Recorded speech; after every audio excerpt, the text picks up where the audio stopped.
ரதியக்கா அடுப்படியில் இன்றைக்கி அக்கா உங்களுக்கு படித்ததில் பிடிச்சது அக்காவுக்கு என்ன பிடிச்சிருக்குன்னு பாருங்கள். யாராவது உங்களுக்கு துரோகம் பண்ணினால் சிரிச்சுக்கிட்டே சொல்லிட்டு விலகிடுங்க.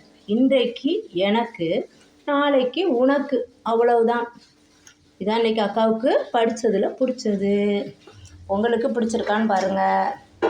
ரதியக்கா அடுப்படியில் இன்றைக்கி சால மீன் குழம்பு, எக்கு பாயில்டு, ரைஸு, கேர்டு, நல்லா மழை பெஞ்சிட்ருக்கு நம்மளுக்கு சென்னையில்.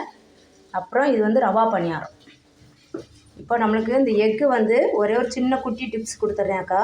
இந்த எக்கு வந்து ஓடு மெலிசாக இருக்கிற எக்கை வாங்கக்கூடாது. நம்ம என்ன தான் ஒரு கல் உப்பு போட்டு ஒரே ஒரு கல் உப்பு போட்டு வேக வைப்பேன் அக்கா. அப்படி வேக வச்சாலும் உடையுது அப்படின்னாக்கா முட்டை நம்மளுக்கு எடுக்கும்போதே தெரிஞ்சிடும். முட்டை கடையில் போய் முட்டை வாங்கும்போது சின்ன முட்டையாக இருந்தாலும் நல்லா திக்கு ஓடாக இருக்கணும். நம்மளுக்கு பார்க்கும்போதே தெரியும். ஓடு மெலிசாக இருந்தால் அந்த மாதிரி தான் உடஞ்சி வெளியே வரும்.